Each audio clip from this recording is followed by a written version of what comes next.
Welcome to Pullback. I'm Kyla Hewson, and I'm here with Kristen Pugh. Hello. Each episode, we challenge ourselves to try something new in ethical consumption, and then we tell you what we learned, fuck-ups and all. This episode, we are joined by a guest. We're here with Peter Harris, a post-doctoral research fellow for the Center for Agricultural Engineering. Oh, that's so fancy. He works on the bioenergy and bioresource recovery team. They have projects which revolve around technology called anaerobic digestion. And he's told me that it's an extremely old but poorly utilized sort of technology, ? You going to tell me a little bit more about that, Pete?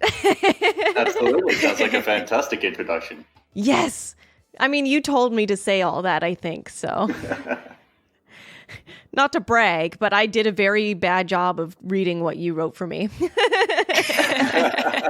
No, it sounds good. You said that like the anaerobic digestion, or was it just your work? I have like jot notes. It says roots in wastewater treatment. Does that make sense to you? Yeah. Yeah. I can give you a bit of a brief history about it, actually. Yes, please. I don't. So I usually will do like a bunch of research when I have to host an episode, but you're an expert and we have great chemistry, so I did no research at all. Should we, Kyla, though, should we introduce the topic of the episode? Like, are we talking about biogases in general, or... Pete, tell us. Because I don't really know what anaerobic digestion is. Yeah, I think it's better to talk about biogas in general. It really sits at a crossroads in terms of, is it waste management, it comes into recycling and sustainability, sanitation, energy production, and as well as agricultural productivity and food security as well. So it's hard to just put it into one pigeonhole. All right, I'm excited to dig into it. I know next to nothing about biogases, but I'm really excited to learn. Yeah, I hope I can provide an interesting overview of it. I think so. So did you want to start by telling us what the history was that you were offering earlier? Yeah, for sure. So I actually took this from Penn State University. Thanks, guys. So it actually goes back well beyond the 1600s, which is my first entry here, because this is the same process that happens in swamps. So if you've heard of swamp gas, this is, and swamps smell really bad. And this is because it's rotting organic material. And these microbes, they live under the surface of that water in the black kind of muck that you'll pull up in a swamp. And that's the same bacteria that we use to break down organics in our process. And the gases are carbon dioxide and methane. So what you can actually get is swamp fires that naturally occur. And this, is recorded as like will-o-wisp kind of things, like people seeing these specters off in the swamp, which is actually just fire. And when we start to talk about, I guess, the science of it, the human history of it, we go back to the 1600s, and there's Jan Baptista van Helmont, and I'm going to get all of these names wrong, but Jan determined that flammable gases could evolve from decaying matter. So this is the really first observation. And then we moved through to 1776, so 170 years later, and that was Count Alessandro Volta, concluded a direct correlation between the amount of decaying matter and the amount of flammable gas produced.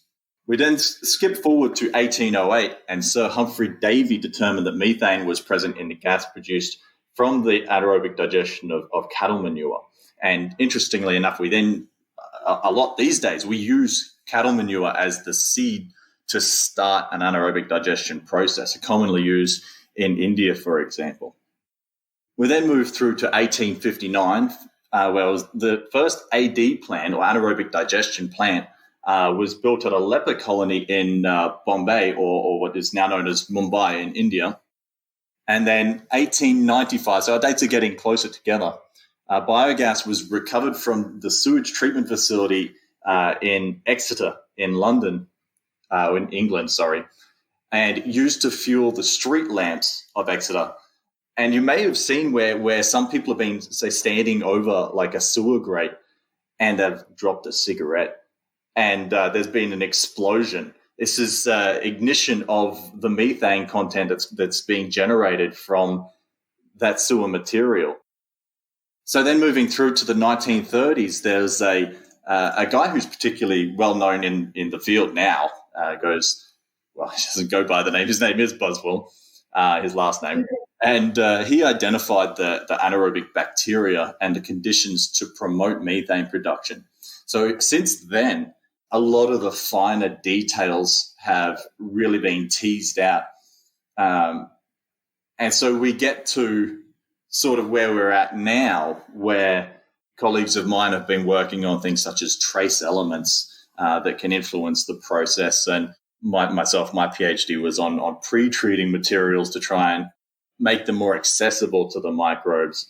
We have a lot of different reactor technologies.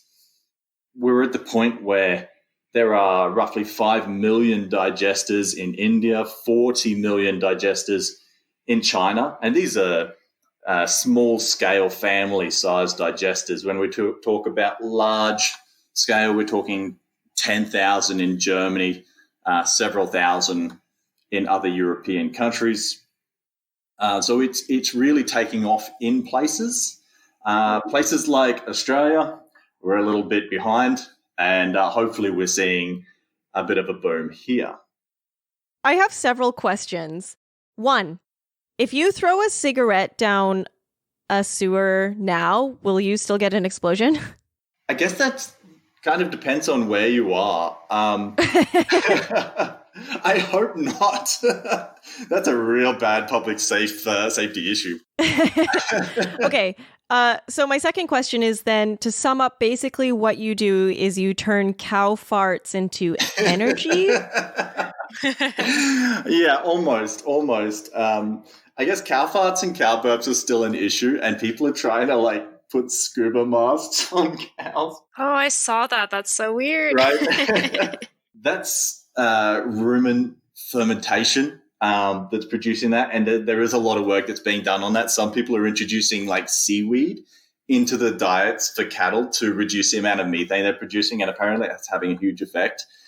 Our process essentially mimics the stomach of a cow, and instead of it being farted off, we actually are able to collect it, to collect that methane. The process, as I mentioned to you before, it does have some roots in waste treatment, and just about any wastewater treatment plant, municipal wastewater treatment plant that you go to will have an anaerobic digestion process involved to break down the organics that are remaining in human waste before they can process that further, basically clean up the water and get rid of the solids. Digesters have really evolved from cesspits and septic tanks to be the digesters that we know today. So what are they used for? Are they still powering street lamps or? Yeah, we've kind of moved away from street lamps, but they could be. We've done some work with abattoirs trying to clean up the material that's coming out the back end of it. No, that sounds bad. That abattoirs are producing. And the microbes will break that down.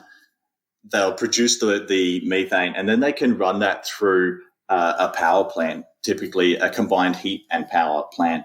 And that allows them to recover roughly 80% of the energy, about 35% in the electricity, about 50% in the heat. And they can use that back on site to offset their fossil fuel consumption. So if they're burning natural gas in a boiler on site, they can supplement in the biogas and offset their natural gas consumption.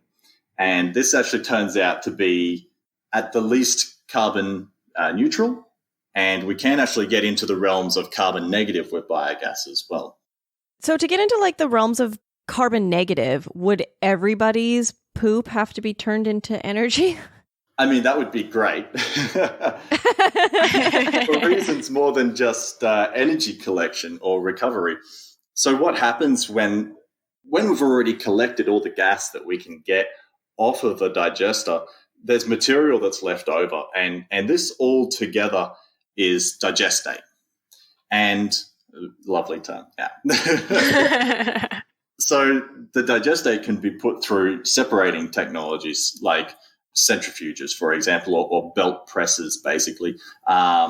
These will separate the water from the solids, and then both the water and the solids still contain a lot of elements that are really useful for agriculture, particularly nitrogen, phosphorus, and potassium. And this gets really important because we don't have a whole lot of phosphorus remaining in the ground. Some people are predicting or determining peak phosphorus. So peak phosphorus is the point where it's no longer economical for us to recover phosphorus from the ground. It's going to become more and more difficult to be recovering phosphate rock. And that's going to drive up the prices, and it's just not going to be economical anymore. And phosphorus is fundamental. It's part of DNA. And if we can't build DNA, we can't grow our plants. And if we can't grow our plants, we can't eat. And this will exacerbate hunger situations that we already have around the world. Why? I'm curious as to why there is a phosphorus shortage. Like, what's the source? The source is it's mined at the moment, so it's in rocks. Yeah, and that is mined. I did come up with some information yesterday, and I was like, nah, that won't come up. Sorry. But I did do some numbers on it, and if we were to recover just from food waste, so I've done some numbers around food waste that I thought might be interesting, and if we were able to put all of the food waste that's generated globally into an anaerobic digestion process, we could recover around 10 megatons of nitrogen, around 3.8 megatons of phosphate, and 5 megatons of potassium as potash. And, this is not a lot compared to our consumption. We are just talking about food waste. We're not considering agricultural crop residues. We're not talking about municipal or wastewater treatment plant solids. And that amount is very close. That 3.8 megatons is very close to what the US consumes per year, which is 4 to 4.5 megatons of phosphate rock. Okay, so that's not nothing. It's not nothing. It's enough to support, hundreds of millions of people, and they're probably exporting a fair bit of food that they're producing as well. I'm also just now realizing that because you had mentioned that potash is potassium, and there's like a major source of potash in Canada, and I had never connected the two.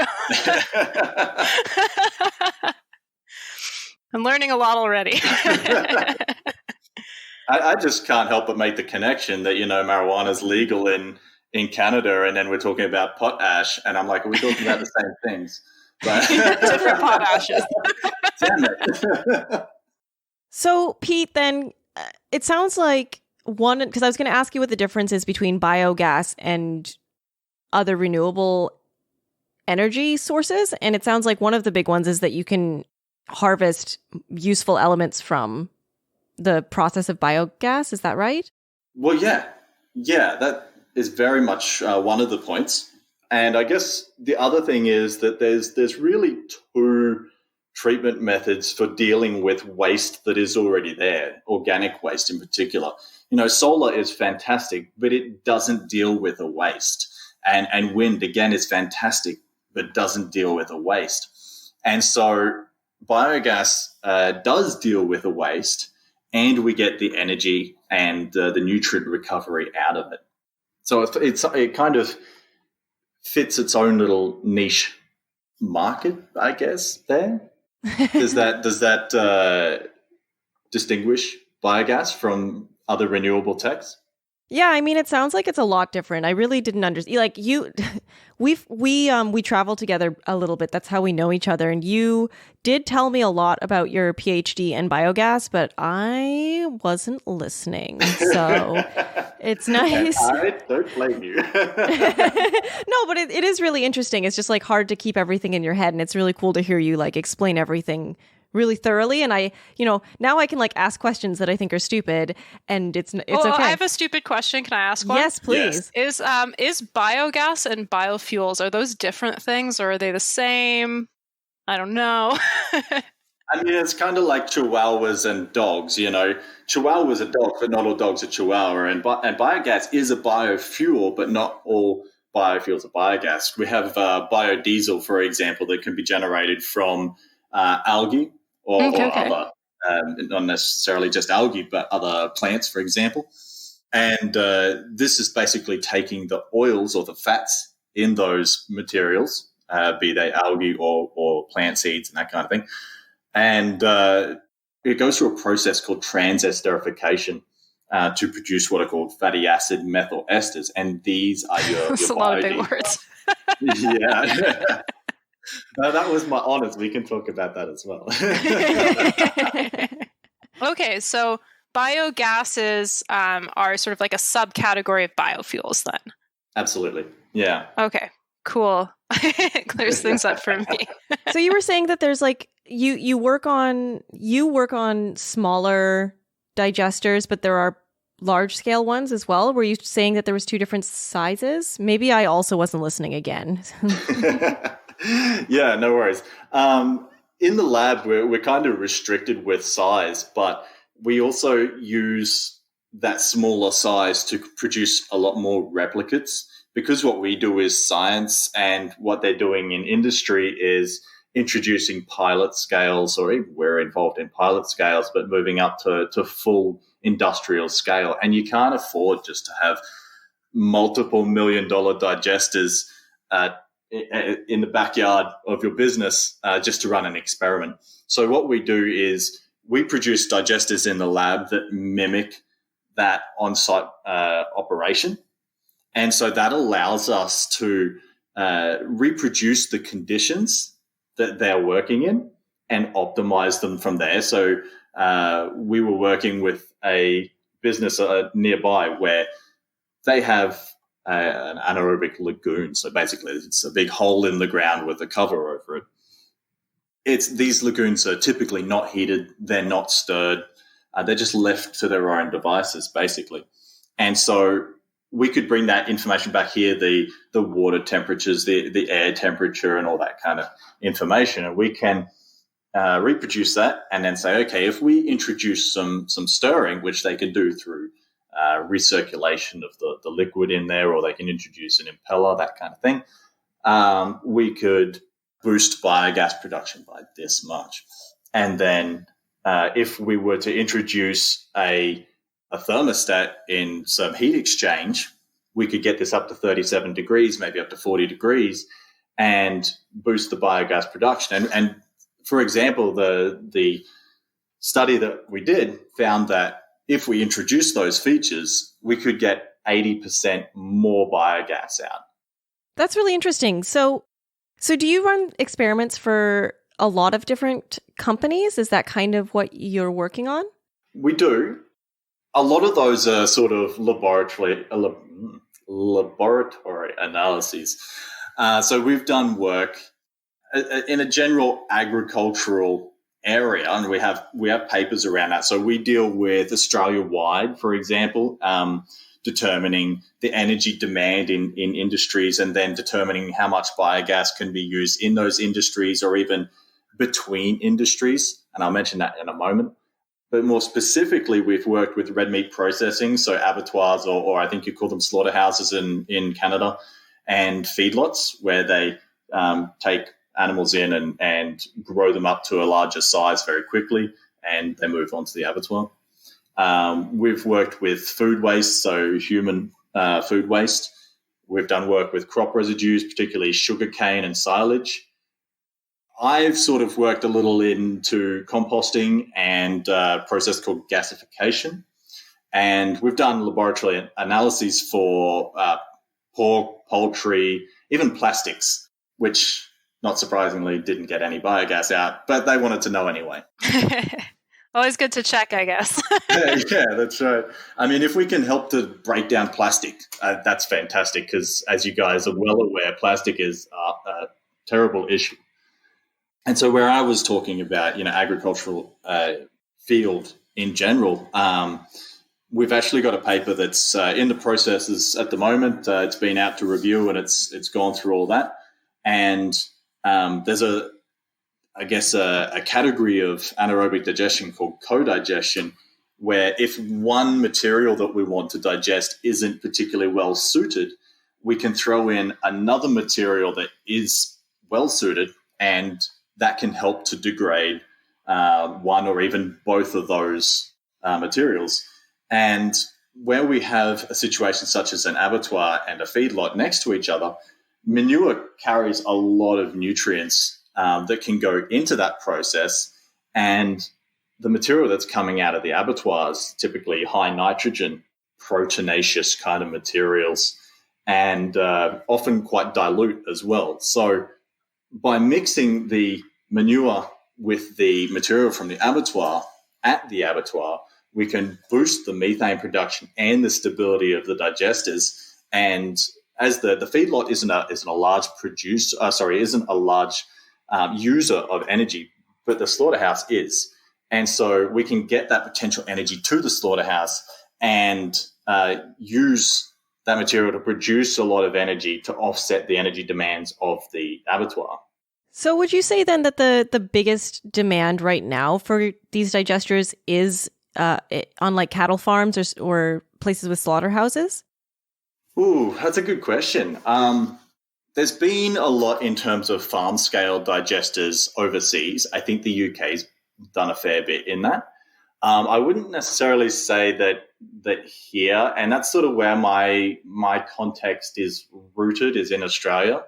So I would say that the place where biogas really should be booming is in municipalities and treating food waste there. There is a lot of interest from abattoirs and rendering plants, and I think that was sort of prompted when we had this discussion of a carbon tax. When you talk to people in the industry, they do relate back to the carbon tax. And as you may know, that kind of got canned when our lovely conservative government came in. The world was like, oh, Australia, doing good things. And then the next government comes in, it's like, oh, Australia.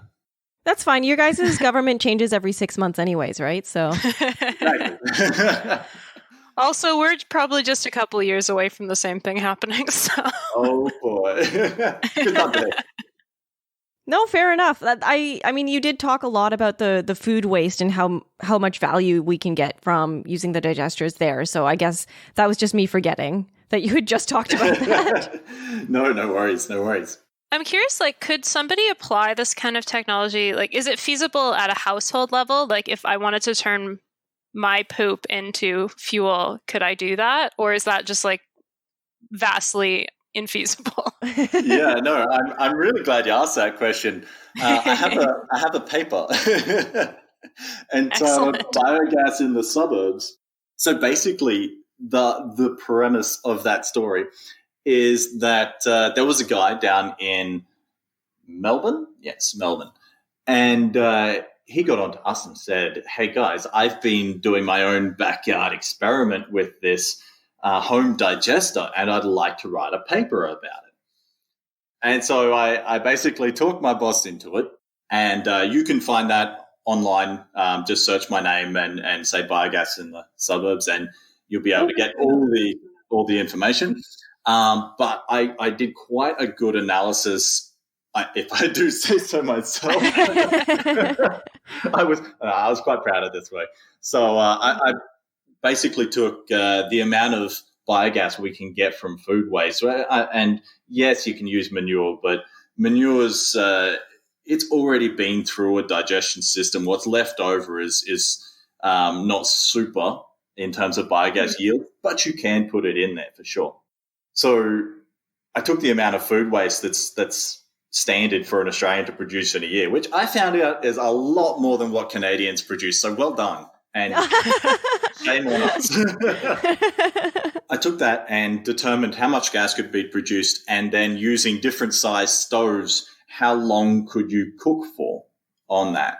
And going from memory, because I don't have the paper up in front of me, I think you needed 3 to 4 people in the household to actually generate enough waste to get to completely, I think it was to completely offset your cooking energy. Basically, the conclusion that we came to was that, look, home biogas digesters, they can be used and they can be very useful if you're off grid. But if you are in town, the best solution would be a centralized digestion plant where there's someone monitoring it all the time. They're able to optimize the processes so you're making best use of it.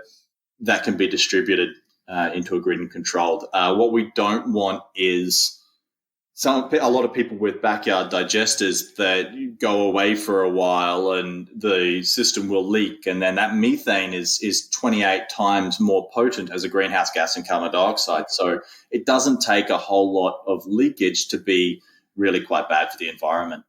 Okay, so the best thing to do is for Ottawa to have a system, and then I just give them my compost. Well, yeah, in a sense, yeah. And it's funny that you mentioned compost. I mean, you can digest compost, but there's a thing called the food waste hierarchy. Fortunately, I printed this one out. I got it in front of me. So, I mean, that all starts with, I'll go through it from most preferable to least preferable. And it all starts with prevention.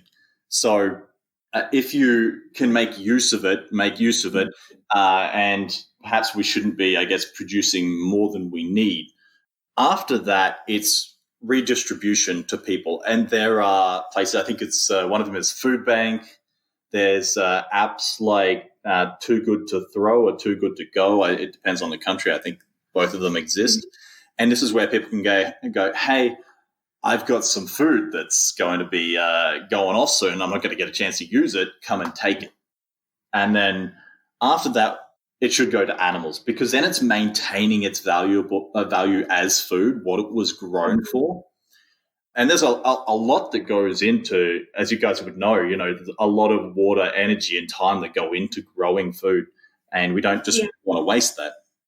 After that, when it's no longer useful as a food product, we want to get that into recycling. And the best way that we can do that is anaerobic digestion. And then the very next option after that is composting.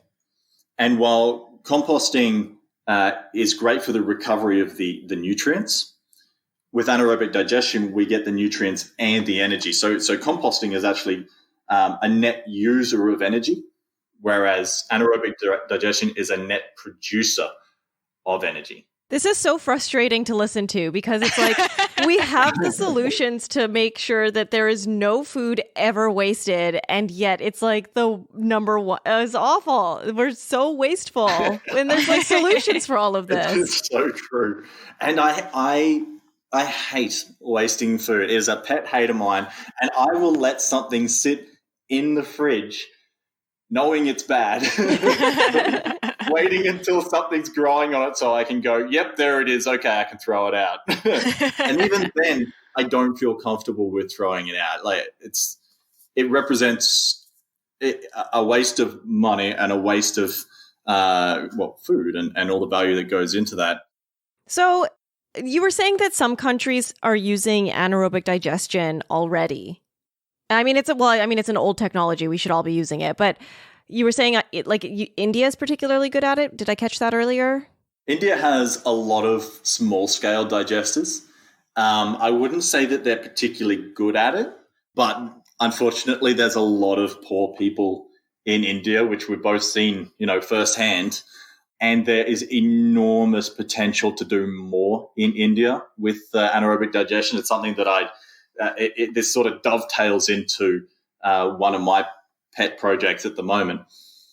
But a lot of their digesters are very simple. They are what's called a floating dome digester. And basically this is a tank with a smaller tank flipped upside down. If you imagine a tank cut in half, right? And then take slightly smaller tank and cut it in half again. And then the roof of the smaller one fits inside the bigger one. and then you fill the digester with 50% cow manure, 50% water, and then you just let it sit. And as biogas is produced, pressure inside builds up and lifts that lid, right? And these are made of like steel.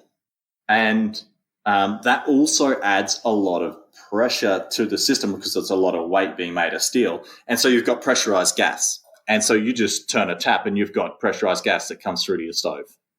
So very simple. A lot of people don't understand the complexities of a system, how to tell if a system is overloaded or if the system is failing, if it requires trace elements, or because I mean trace elements is basically like if you send sailors out to sea and several hundred years ago and they're getting scurvy after a couple of months, and this is a lack of your vitamin C.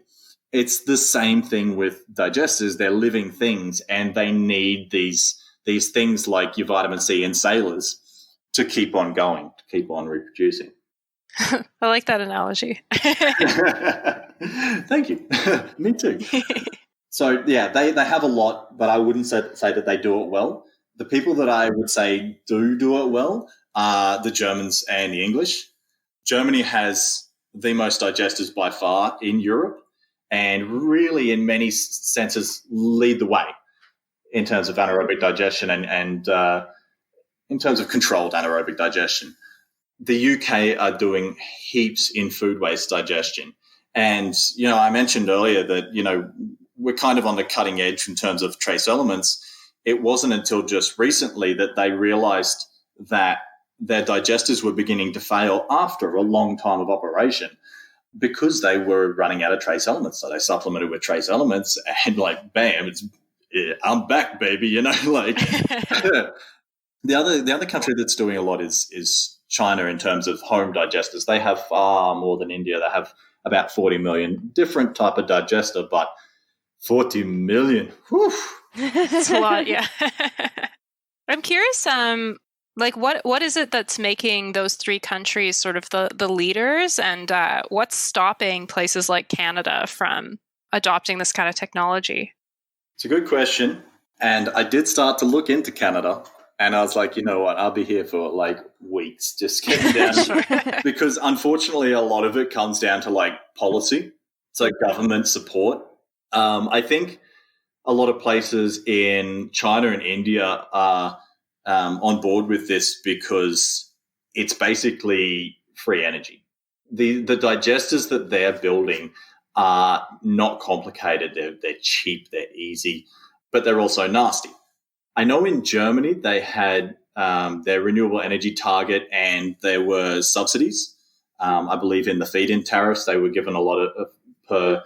I think they were for electricity, so per megawatt hour or per kilowatt hour that they were contributing back to the grid, they were given quite a bit of money for that. So it was affordable. They've since scrapped a lot of that, and the number, so their new digesters per year was on the incline, and then they scrapped that, and a lot of progress in that area has been scrapped, unfortunately. Okay, so yeah, it sounds like it's mostly political will and policies that create incentives. Yes, absolutely. We haven't had a lot of movement here in terms of anaerobic digestion because, well, they didn't even know that it existed, basically. Our politicians aren't experts. I think that was quite evident when a man was made Minister for Women. Right? And so when it comes to accepting what the scientists are saying, it's like, well, I could do the right thing, which is also good for the population, but the coal company is giving me money. So I'm going to go with the money. Yeah. I mean, it sounds like you could apply basically all of that to the Canadian context. It seems pretty similar. Just sub out coal for oil. Yeah. Exactly. The last time we talked, Pete, you made homemade cider. How did that go? Fantastic. Yeah, that was my icebreaker, but I completely forgot to ask. Oh, yeah. No, it's great. I've inoculated like a couple more bottles since then. And it's amazing. Like it carbonates itself and the flavors were bang on. Better than what I get out of a bottle, like Recorder League. Do you guys get Recorder League over in Canada? Oh, yeah. I don't think I've seen it in Canadian shelves, but I've definitely seen it in the UK. Oh, yeah. That's where I've seen it. Disgustingly sweet. Yeah. And you can let this digestion go, the fermentation go as long as you want to get the desired level of sweetness. So, yeah, it's amazing. So does it get sweeter the longer you ferment it? I have no idea how any of this works. No, because the yeast consumes the sugars and produces the alcohol, and so it gets drier the longer you leave it. Oh, interesting. Delicious. And it's so easy. Like if you guys wanted to try it, take a bottle of juice, go down to your brew shop, get some cider yeast, and then just on like the last maybe centimeter of a teaspoon, the handle of a teaspoon, right, the tiny little bit, just get some yeast with that and put that in. Leave it for maybe, Canada, okay. Depends on the temperature. In Australia, it takes 5 days-ish, depending on the temperature. We really want it around 37 for optimal. You guys at negative 40, that might take a while. Have cider in a decade, maybe. But room temperature, maybe 8 days or something like that. Just don't tighten the lid. Leave it on the bench, so cap turned back, and so the gas can get out, and you'll have cider in a couple of days. Super easy. And a lot cheaper. Recipes from an expert. There you go. I'm definitely going to try that. Before I ask my last question, did either of you have anything else you wanted to add? Oh, I was going to say that this, I could have spoken about United Nations Sustainable Development Goals and where biogas fits in. There's a nice bit on gender equality that I thought would be particularly interesting. But we can talk about that another time if you want. Oh, no. You can definitely tell us about that. We love gender equality. Good. One of the Sustainable Development Goals for the United Nations is gender equality, and biogas fits in with one of those because in developing nations, and this study was around Cambodia. So this is a study from SNV, Netherlands Development Organization. And they've introduced biogas to houses in Cambodia. And this really impacts like the kitchen and the cooking environment as well as fuel collection, which is largely done by the women. And so some of the stats that I just wanted to throw out there was 96% of households report spending less time next to the stove per average meal cooked. And these guys are spending hours at the stove, right? So we might spend half an hour or an hour. They're spending like 3 and 4 hours a day. They do tend to be cooking more often. So the average time spent there doesn't vary a lot, but it is half an hour at the moment. So instead of two times a day, they're cooking 4 times a day. And I think they said that was because the biogas stove was just so easy to light, whereas when you're cooking on wood and manure, it takes a while to sort of get that going, get the heat up, and you have to sit there and you have to watch the stove all the time to keep adding fuel, whereas the biogas system is so much easier. 83% reported less time involved in cleaning pots because you don't have all that soot and char on the bottom.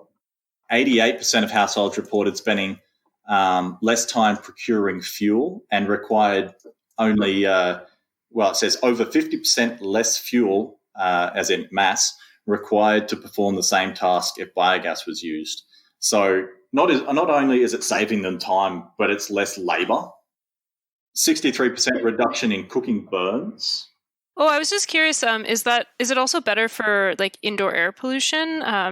Like I know that's a huge issue in countries that are less wealthy. That like indoor cook stoves, because they're using like coal or whatever, creates health problems because Absolutely. That's so. My next point then is 50% reported improved health, and that is because there's an 80% reduction in kitchen air pollution and personal exposure. So they're different numbers, but personal exposure also reduced significantly. So we're seeing a lot of benefits to the people that are performing basically the kitchen-related tasks, which in the vast majority of households over there, it is the women. I think this is absolutely fantastic because, of course, it ties in with biogas, and it means it's something that we can help with, which I said earlier that it sort of dovetailed into a pet project, and I'm really interested in getting some work going with Southeast Asia and developing nations where we can start contributing in this as well. But I guess that's going to be a topic for another day that I could talk about that for a while. Yeah, it sounds like the technology has a lot of potential that we're not harnessing right now. Absolutely. And this is what my boss and I are working towards to try and get this, at least locally in Australia, into roadmaps. So moving forward, having the government aware and willing to fund this kind of work. And at the moment, we're really set on composting. And I think I've outlined that this is better than composting. So, hopefully in the next few years, we'll see something pop up here. Okay, cool. So my last question then is, Pete, in a perfect world, what scale is this technology at? In your dream world, does every city have a giant digester? Does every household have one? What's your dream for this technology? My dream for this technology, definitely at the city level, not at the household level. As mentioned, it's more work basically at the household level. I think personally that each city should have one at least, or there would be a number of digesters for redundancy and cleaning and that kind of thing, but everywhere will have a plant, and that'll be centrally operated. The say curbside collection will collect the waste, it'll take it to the facility, and that should be operated by the council, not for profit, because it will generate money, and I think that should be reinvested, and I think that people should get basically cuts on their rates, and that digestate that is produced should be given back to the community, either to the farmers, but also available to the people as well.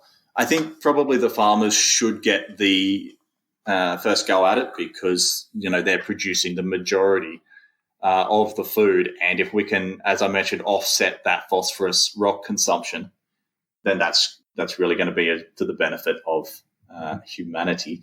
But this can also tie in with anything that's producing organic material, basically. So anywhere that, say, Coca-Cola, for example, there's a wastewater treatment plant reasonably nearby, and they get waste material from Coca-Cola, and that's all sugars, produces a lot of biogas, breaks it down, and that basically saves the waterways from receiving that waste.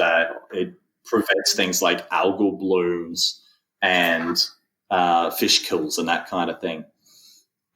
So there's a priority, really. We've got to get this material out of landfill. We can't have landfills anymore. They're horrible. So how do we get to the point where every city has a digester? That's a good question. I'm not sure I have the answers, but a lot of it's going to come down to education, because at the moment, I'm actually on a project at the moment which works with a council, and we're looking at changing, their collection system to enable the collection of food waste. And the problem with this will be the community's ability to accept this change and incorporate this change. And it all comes back to them in the end. It's got to be source separated, or it's just not going to work. If we can educate people that this is the best option and they start to push for it, then we should see some changes. In the end, I mean, people have the power. Essentially, we elect the people that are in charge, or Murdoch does. But hey, that's a story for another day. But we do have some power there, and we can get these things happening if we're voting for the right people. Sounds like an uphill battle, considering I didn't know what anaerobic digestion was, even though I'd spent 2 months with you. Yeah, yep, and that's that's part of the problem. So as I say, my boss has been successful in at least getting anaerobic digestion into some roadmaps. So the National Energy Roadmap, I think it was, and the Bioenergy Roadmap. And this is the first time that anaerobic digestion has appeared in anything coming out of government. So it seems like something that'd be really if you can get in the doors, would be really easy to pitch to a municipality, because it's not like it's going to be a net cost to them. Oh yeah. The risk, the problem is that our councils are risk averse, so they want to outsource everything. And I say, look, as soon as you outsource this, they're going to be trying to make a profit. I mean, I don't blame them. It's a business. And as soon as that happens, it drives up prices. For example, we can generate electricity at $60 per megawatt hour. And that's purely down to all the costs that go in, labor and trucking and all that kind of thing. Now, they've got, this council that I'm working with, they have a landfill gas project, and they outsource this, and they're getting energy at $90 per megawatt, basically sold back from this company. So immediately we're a third more expensive just by outsourcing it, just because they want to get rid of that risk to them. Cool. Well, on that note, oh boy, yeah, it always comes down to, phone your MP. It really does. Tell them you care about the planet. Send them to this podcast for an explanation of what biogas is if you have trouble describing it yourself, which I did. Pete, is there anywhere you want people to find out more about this stuff, or anything you want people to do or follow you at? Well, I don't really do any social media, but I really should get on board with that. But if there's any listeners that sort of want to contact me or find out more about what the Centre's doing, they can always Google the Centre for Agricultural Engineering. You can see the kind of projects we're involved in. We do more than just bioenergy. We do machine vision work. We do putting water on irrigation. That's the one. And we have other things here as well. There's some biosecurity projects and whatnot. What's biosecurity? I'm curious about that. Well, fortunately, because we're a little floating island off in the middle of nowhere, there's not a lot of insects and whatnot getting into the country. But when shipping comes in at the ports, we can have bees and other insects come in on that equipment. And so there was one project we had which involved bee boxes at ports. And these had smarts in them, cameras and counting things. And basically when it detected a foreign bee, it would alert the people that needed to be alerted, and they could deal with that problem so that we didn't get another invasive species coming in and competing with our native fauna. Is your department the one that took away Johnny Depp's dog? No. We're nice people here.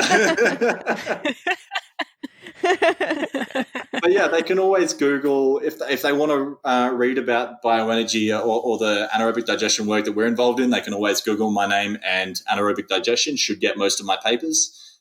They typically have my boss on there and my other colleagues as well. If they're interested in the broader picture, they can always look up the International Energy Agency, and there's a lot of good work going on in and around Europe, and now we're on board. Hopefully we can get everyone on board. Yeah. Fantastic. Cool. Well, thanks for joining us today, Pete. We really appreciate it. Thanks so much. Really enjoyable. Love talking with you guys. Yeah, definitely. I don't know. I know a lot of people in Australia, so it's always nice to get some representation here. And you're absolutely right. Australia is in denial about winter. It's very real. A callback. And it gets cold. Yes, validation. Thank you. If listeners want to go back and listen to our winter gear episode, you can hear me get a little bit like heated about how cold Australia gets. I felt like I'd been tricked. Yeah. I feel like the whole first 5 minutes of that episode was just about Australia and not winter. Worked out. It can be cold and people are out in like a singlet and thongs and you're like, mate, what the hell is wrong with you? So, yeah, denial is real. The denial is real. For our Canadian listeners, thongs are sandals, which is a thing that very much confused me for the first 2 months I was in Australia. Yeah, you don't want to get those confused. No.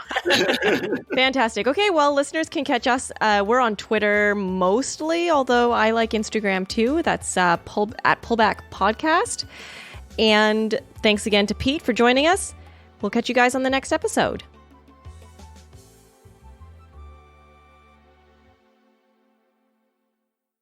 I was working there for a couple of years, and all the time Bernadette would say to me, Bernadette's my boss, she would say to me, there's a PhD in this, there's a PhD in that, and I was like, yeah, nah, you know. Kristen, you want to tell us about PhDs?